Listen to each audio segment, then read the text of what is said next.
السلام عليكم ورحمة الله. الحمد لله رب العالمين والصلاة والسلام على أشرف الأنبياء والمرسلين. Louvamos e agradecemos a Allah, que a sua paz e bênção estejam com o profeta Muhammad. Hoje nós vamos abordar um pouco sobre a importância de um muçulmano passar por uma série de provações na sua vida social. E qual é a devida interpretação que nós devemos dar a essas provações? E por que é necessário nós passarmos por provações? E como é que nós lidamos com elas? É sempre bem, é sempre bom lembrar de que enquanto nós, muçulmanos ou não muçulmanos, continuarmos no plano terrestre ou neste plano mundano, seremos expostos a uma série de situações adversas, momentos bons e difíceis. Situações que requerem um pouco de paciência, um pouco de lembrança de que seremos provados com base a uma série de justificativas, com base a uma série de razões, com base a uma série de objetivos. E aqui nós vamos refletir um pouco sobre essas questões de uma forma muito breve. Se nós observarmos, podemos concluir de que, independentemente da nossa fé, nós atravessamos os mesmos problemas que atravessam pessoas de outras religiões ou pessoas que não professam praticamente religião nenhuma. Mas isto por quê? E qual é a diferença que existe, né, na interpretação desses fatos sociais, na interpretação dessas provações e advertências ou adversidades? Qual é a diferença? Como é que nós devemos interpretar isso? Como é que nós colocamos estas questões dentro da nossa vida religiosa e social? É esta reflexão que eu gostaria de trazer para que possamos, então, entender melhor essas questões. E a importância, mais uma vez, a relevância, mais uma vez, de nós passarmos por essas situações. Primeiro, quando nós abraçamos o Islã, por livre vontade, para começar, não devemos, de jeito nenhum, pensar de que iremos encontrar ou seguir uma vida sem normas, sem regras, sem obrigações, sem deveres e sem até concessões. Então, esta é a primeira coisa que nós precisamos colocar na nossa cabeça. Quem abraça o Islã precisa entender de que vai ser submisso a uma série de normas, etiquetas, proibições, deveres, obrigações. Nós estamos a falar neste sentido de uma escola que vai preparar este ser humano dentro da sua fé e das suas obras. E qualquer pessoa que se matricula numa escola, essa pessoa precisa, primeiro, passar por um processo de aprendizagem, de ensino, para depois ser submetida a uma prova, para, portanto, ser avaliada. Se a pessoa realmente está preparada para poder transitar de uma etapa, de uma classe, para outra. E lembrando de que a fé obedece a categorias diferentes. Portanto, temos níveis de fé diferentes. A fé, ela oscila, níveis altos e níveis baixos. Da mesma forma que quando a pessoa entra no Islã, significa abraçar uma nova vida, ou uma vida diferente da anterior. E isso significa, primeiro, a pessoa aprender, conhecer o Islã e, em seguida, introduzir ou colocar na prática o conhecimento. E isso significa a pessoa submeter-se a uma série de provas. E são essas provas que nós vamos falar agora. E essas provas acontecem na vida prática, na nossa vida social, e nós precisamos de saber como interpretar. Primeiro, Allah subhanahu wa ta'ala vai dizer: حسب الناس أن يقولوا آمنا وهم لا يفتنون ولقد فتنا الذين من قبلهم فليعلمن الله الذين صدقوا وليعلمن الكاذبين. De que as pessoas julgam de que ao abraçarem o Islã, ao declararem a fé, serão deixadas livres, como se a fé fosse, digamos assim, uma teoria que não precisa a pessoa evidenciar com ações práticas, como se a fé fosse simplesmente palavras que a pessoa pode declara e ganha o paraíso sem trabalho, sem passar por uma série de dificuldades e superações. Tanto, este versículo questiona aquelas pessoas que julgam dessa forma. Então, a fé significa a pessoa entender e preparar-se psicologicamente, fisicamente, em enfrentar um caminho justo, enfrentar uma vida que muitas vezes contraria com o estilo de vida da maioria, sobretudo nas sociedades onde existe uma minoria muçulmana. Este é um ponto extremamente importante. Bem, então Allah subhanahu wa ta'ala vai dizer que as pessoas, ou questiona, portanto, aquelas pessoas que abraçam o Islã, dizendo, acham de que não serão colocadas à provação para que possam ser testadas e Allah certificar de que essas pessoas realmente estão preparadas e realmente confirmam de que abraçaram o Islã. Por isso, Allah vai dizer: وَلَقَدْ فَتَنَّا الَّذِينَ مِنْ قَبْلِهِمْ. Nós provamos também os seus antepassados. Os que vieram antes de nós também passaram por provações. Quais são os objetivos desta provação? O próprio Allah subhanahu wa ta'ala vai dizer, para que Allah possa então verificar aquelas pessoas que tiveram a sinceridade na religião, abraçaram o Islã com a sinceridade e permaneceram firmes e com muita paciência.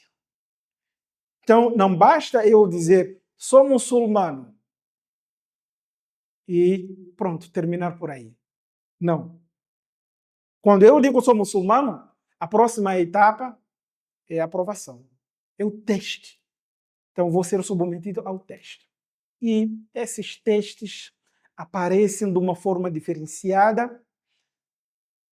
Cada um passa por um teste diferente do outro, em função de as condições sociais, em função do tipo de família, em função da classe, em função de uma série de condições que rodeiam a minha vida. Por isso, as provações diferem de uma pessoa para outra. E aqui a questão é, mas será que eu tenho que ser provado porque Allah não gosta de mim, porque o meu Criador não gosta de mim? Por que da provação? Não seria suficiente as boas práticas, já que eu decidi abraçar o Islã e abandonar o pecado, abandonar a vida que eu seguia e tomar, portanto, um novo rumo, colocar na prática as normas do Islã, rezar as 5 orações, jejuar o Ramadã, fazer a peregrinação, amar o próximo, cuidar dos meus pais, obedecer os meus pais, portanto, fazer caridade e amar a natureza, fazer o bem. Portanto, isto não seria suficiente para que eu possa receber o amor divino sem passar por dificuldades, sem passar por provações, sem passar por doenças e etc, etc. A resposta é negativa.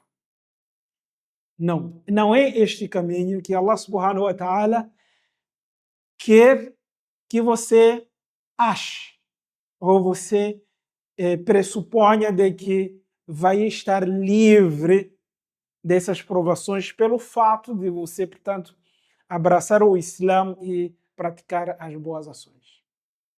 Não é exatamente isto. Por isso, vamos trazer aqui alguns exemplos, começando daquelas pessoas que foram mais próximas ao Criador, mais amadas por Allah subhanahu wa ta'ala, mais amadas por Allah, que nunca praticavam pecado, que nunca desobedeciam a Allah subhanahu wa ta'ala. Nós estamos a falar de profetas, profetas de Allah. Vocês lembram de que o profeta Ayub,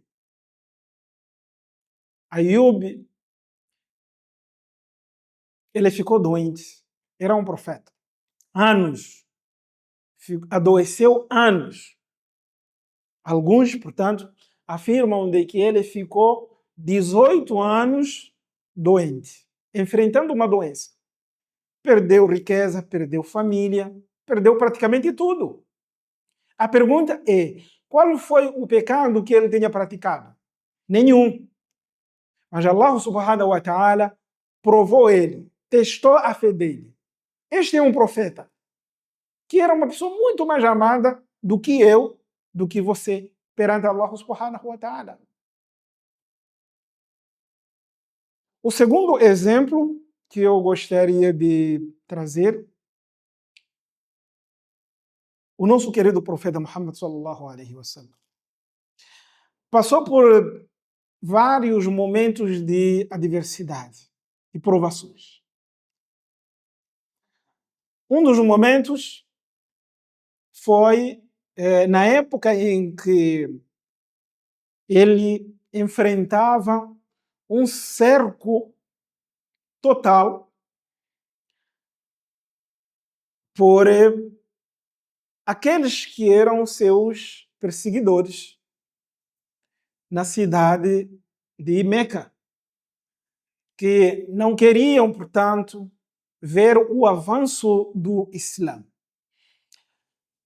E nessa época o profeta Muhammad sallallahu alaihi wasallam contava com apoio dos seus parentes, entre eles o seu tio Abu Talib e a sua esposa Khadija e um pouco dos seus companheiros.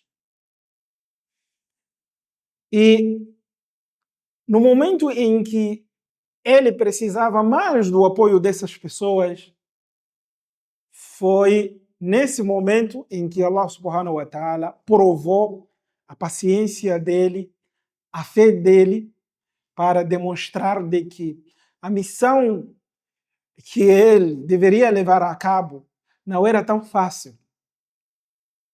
E que esse exemplo deve servir de lição tanto para ele, assim como para todos aqueles que decidiram seguir o Islã, o caminho que ele pregou. É desta forma que Allah subhanahu wa ta'ala nos prova, que é o seguinte: Allah nos prova nas coisas que nós mais precisamos. naquelas coisas que nós dependemos delas. São essas coisas que vêm, ou a partir dessas coisas que vem a aprovação. Então, ora vejamos. Nesse momento em que o profeta precisava de proteção do seu tio, Abu Talib, Allah subhanahu wa ta'ala tira dele esse tio. Abu Talib perde a vida e o profeta Muhammad sallallahu alaihi wasallam entra num estado de tristeza maior.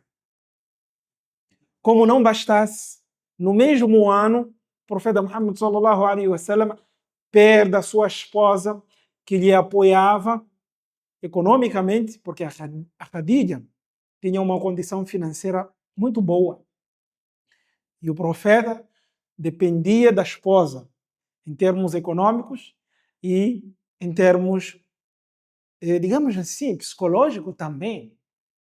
Então, o conforto, o amor, assim como o convívio que o profeta Muhammad sallallahu alaihi wasallam tinha e recebia da Khadija era necessário, sobretudo naquele momento em que ele tinha que enfrentar, portanto, ondas negativas que vinham de fora por causa da perseguição dos idólatras contra o profeta, contra os muçulmanos e por causa do boicote generalizado e, portanto, da exclusão social que o profeta, assim como os muçulmanos, atravessavam nos primeiros anos da pregação do Islã.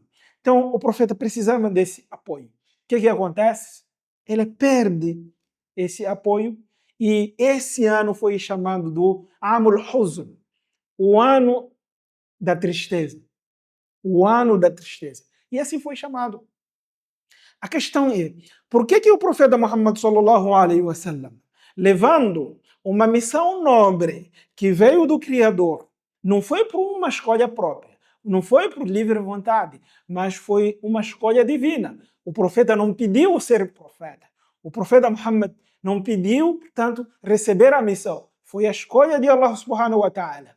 E ele recebe esta missão e no momento em que ele mais precisava de ajuda, de apoio, da sua família, dos seus parentes, Allah subhanahu wa ta'ala tira dele essas pessoas. Aqui existe um segredo.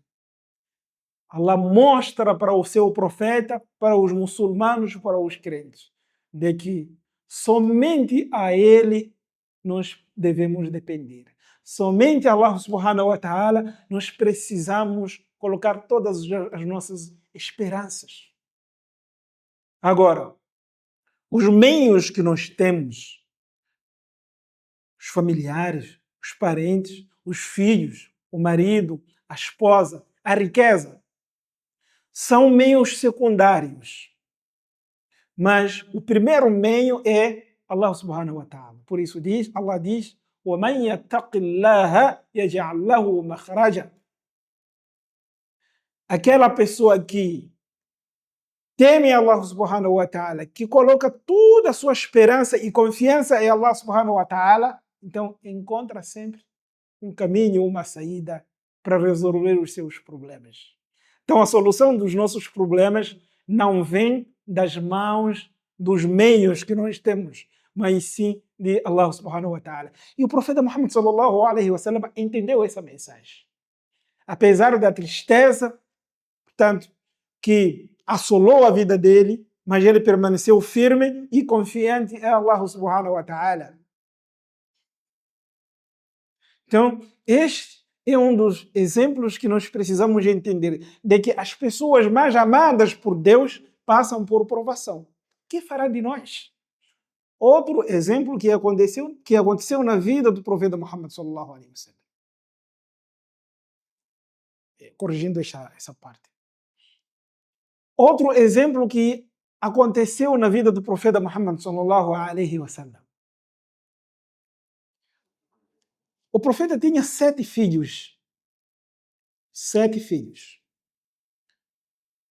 Mas vocês já observaram de que Normalmente, a Fátima é uma das filhas do profeta Muhammad sallallahu alaihi wasallam mais conhecida. Se você perguntar a um muçulmano hoje em dia para nomear os filhos do profeta Muhammad sallallahu alaihi wasallam, muito provavelmente não vai conseguir nomear. Agora, se você perguntar quem foi a Fátima, todo mundo vai dizer, foi filha do profeta Muhammad sallallahu alaihi wasallam. Ela é a filha mais conhecida, mas os outros não. Por quê? É o seguinte, é que dos 7 filhos que o profeta teve em vida, 6 morreram. 6 morreram. Então o profeta Muhammad sallallahu alaihi wasallam perdeu 6 filhos em vida. E apenas a Fátima é que morreu depois do profeta. Então os 6 morreram enquanto o profeta estava vivo.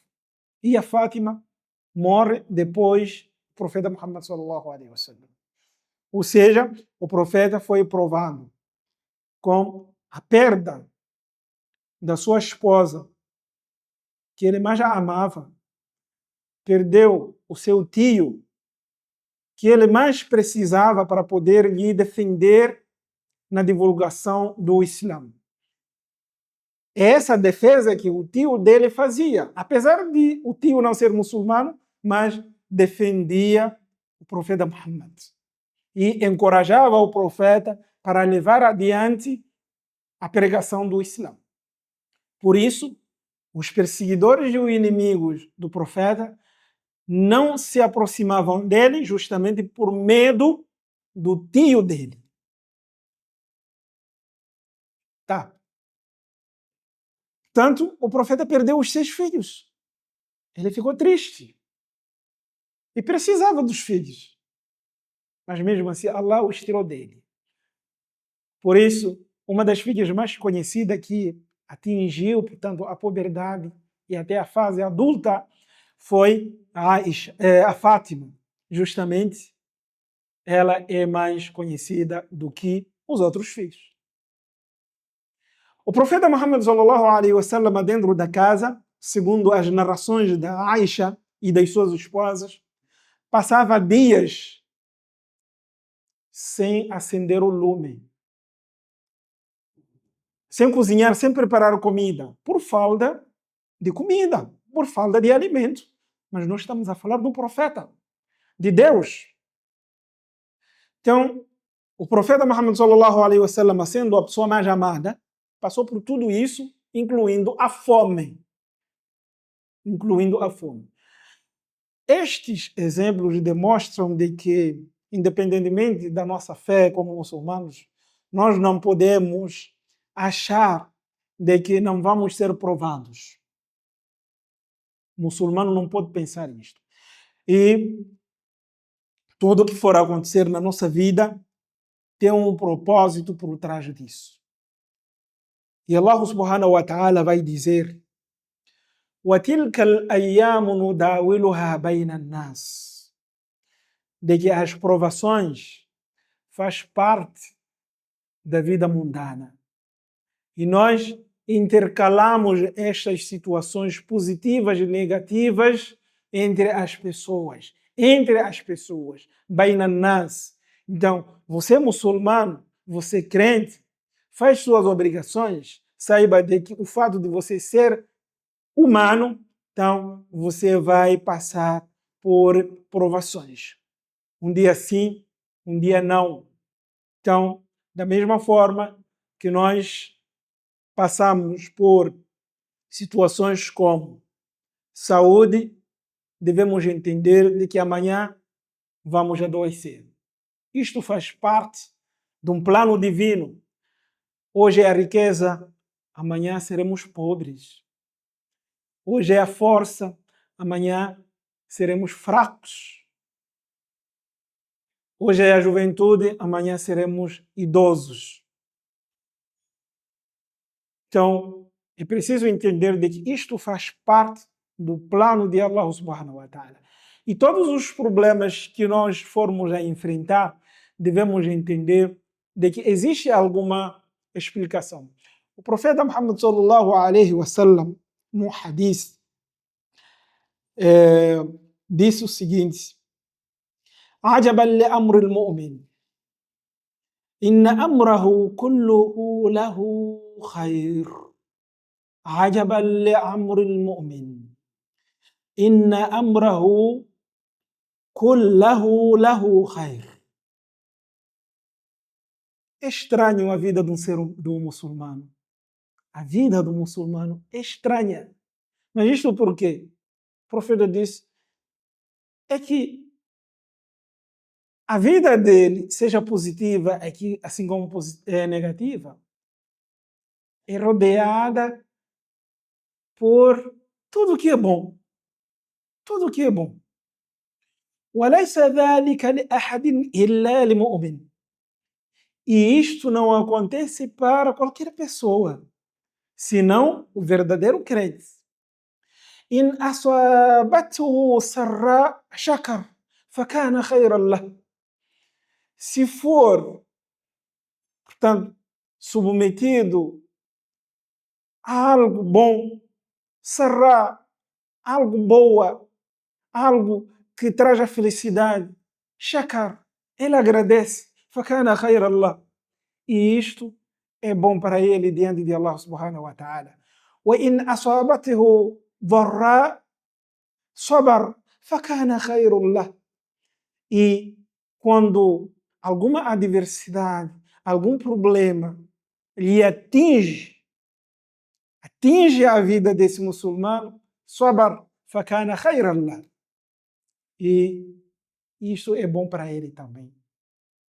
Então percebam de que o profeta Muhammad sallallahu alaihi wasallam introduz na nossa percepção psicológica de que as adversidades e as boas coisas e as bênçãos, elas devem ter uma interpretação positiva.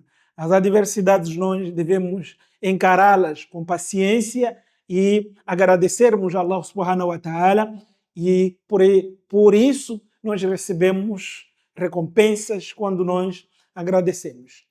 Tanto porque essas adversidades ou os problemas que nós enfrentamos na nossa vida a dia pode ser por conta das nossas próprias ações. Por isso Allah subhanahu wa ta'ala ele vai dizer: وَمَا أَصَابَكُم مِّن مُّصِيبَةٍ فَبِمَا كَسَبَتْ أَيْدِيكُمْ وَيَعْفُ عَنْ كَثِيرٍ. E nada das adversidades que vocês passam no dia a dia, senão resultado das vossas próprias ações. Então, são as nossas escolhas, muitas vezes, que geram problemas que nós atravessamos na nossa vida social. Por isso, não devemos culpar a Deus por conta das nossas escolhas, nem podemos atribuir ao vizinho ou ao Satanás. Nós escolhemos. E Allah subhanahu wa ta'ala nos deu o raciocínio e o livre-arbítrio para escolhermos o bom, assim como o mal. Então não devemos culpar o outro. Este é uma coisa extremamente importante. Por isso, o muçulmano precisa ter esta interpretação. Esta é a primeira coisa. E a segunda coisa é que o profeta Muhammad sallallahu alaihi wasallam ele vai dizer: "Ma yusibu al-muslim min nasabin, wala wasabin, wala hammin, wala huznin, ولا أذى ولا غم حتى الشوكة يشاكها إلا كفر الله بها من خطايا." De que nenhuma infelicidade, ou dor, ou tristeza, ou doença, ou infelicidade, ou problema, ou até um espinho que atinge um crente, até um espinho que atinge um crente, senão ele recebe em troca ou em recompensa algo bom, que é, na verdade, o perdão dos nossos pecados. Então, olha, o profeta Muhammad sallallahu alaihi wasallam está nos informando de que a doença que você está atravessando hoje em dia, os problemas que você estará atravessando na sua vida, faz parte do plano divino que tem como seu objetivo o perdão dos seus pecados. É isso que nós precisamos entender e começamos a perceber de que esses problemas não significam de que Allah subhanahu wa ta'ala não gosta de nós. Pelo contrário. Se Ele quer perdoar os nossos pecados, isso significa o amor de Allah subhanahu wa ta'ala para conosco. Olha que maravilha. Então, entenda de que Allah subhanahu wa ta'ala, quando ama o seu servo, assim como disse o profeta Muhammad sallallahu alaihi wasallam, coloca esse servo à aprovação, ao teste. O profeta disse de que quando Allah ama o seu servo, prova esse servo. E essas são as provações que nós passamos. Então, olha, é o seguinte, ou nós passamos por adversidades como uma provação para Allah subhanahu wa ta'ala elevar a nossa categoria de fé, ou porque Allah subhanahu wa ta'ala gosta de nós. Este é um fato. Da mesma forma que nós provamos de que os profetas, os mensageiros de Allah que não cometiam pecado, passaram por provações. Ou porque nós praticamos alguns pecados e Allah subhanahu wa ta'ala quer limpar, portanto, as nossas páginas. Allah quer limpar ou quer perdoar os nossos pecados através das provações. Por essa razão, nós passamos por doenças e adversidades na nossa vida. E ele vai dizer de que se vocês, hoje em dia, estão passando por dificuldades, por problemas, saibam de que os mesmos problemas também passaram os outros. Os outros quem? Aqueles, se calhar, não são muçulmanos. Aqueles que não são muçulmanos. Então, podem olhar para as pessoas que não são muçulmanas. Também passam pelos os mesmos problemas. E aqui vem a justiça divina. Meu caro irmão, minha cara irmã. O fato de você ser muçulmano não é... Você não está isento das provações. Tudo bom? E você não pense de que aquele que não é muçulmano, portanto, vai ser submetido a essas provações. Não é por aí. Allah subhanahu wa ta'ala trata com igualdade o muçulmano e não muçulmano. Entenda essa mensagem. Muçulmano e não muçulmano, todos recebem o mesmo tratamento. Aí você me questiona, como assim, chefe? Sim. Não precisa você ir à escola, portanto, para evidenciar isto. Quantas pessoas não muçulmanas saudáveis ganham bem de vida, têm melhor emprego, ocupam posições invejadas, têm privilégio na vida social, são pessoas muito bem realizadas financeiramente, são pessoas felizes na vida, são pessoas muito bem constituídas em termos familiares, mas não são muçulmanas. Não são muçulmanos. E aqui vem a resposta de Allah subhanahu wa ta'ala para o profeta Abraão. A história do profeta Abraão é interessante porque revela para nós de que Allah subhanahu wa ta'ala não olha pela nossa fé para que possa garantir essas condições mundanas. E o profeta Abraão, de acordo com o versículo do Alcorão, diz o seguinte: وَإِذْ قَالَ إِبْرَاهِيمُ رَبِّ اجْعَلْ هَذَا بَلَدًا آمِنًا وارزق أهله من الثمرات من آمن منهم بالله واليوم الآخر قال ومن كفر. Abraão fez súplica. Isto aconteceu na cidade de Meca, quando ele construiu a casa de Allah subhanahu wa ta'ala, ele com o seu filho Ismael, e ele suplicou dizendo: "Oh Allah subhanahu wa ta'ala, faça com que essa terra seja uma terra mais segura e dê o sustento somente para aquelas pessoas que crerem em ti, oh Allah, somente para aquelas pessoas que crerem em Allah e no dia do juízo final." Então, Abraão suplica e restringe, portanto, as bênçãos de Allah subhanahu wa ta'ala para somente aquelas pessoas que forem a crerem em Deus e no dia do juízo final. Nessa face mundana. Então, olha a misericórdia de Allah subhanahu wa ta'ala. A resposta de Allah foi a seguinte: "Ó Abraão, eu aceito a sua súplica, eu vou abençoar, vou multiplicar as minhas riquezas para aquelas pessoas que crerem em mim e no dia de juízo final." E depois diz: "O aman kafara", mas também vou abençoar, vou multiplicar as minhas riquezas para aqueles que forem descrentes, aqueles que não crerem em mim.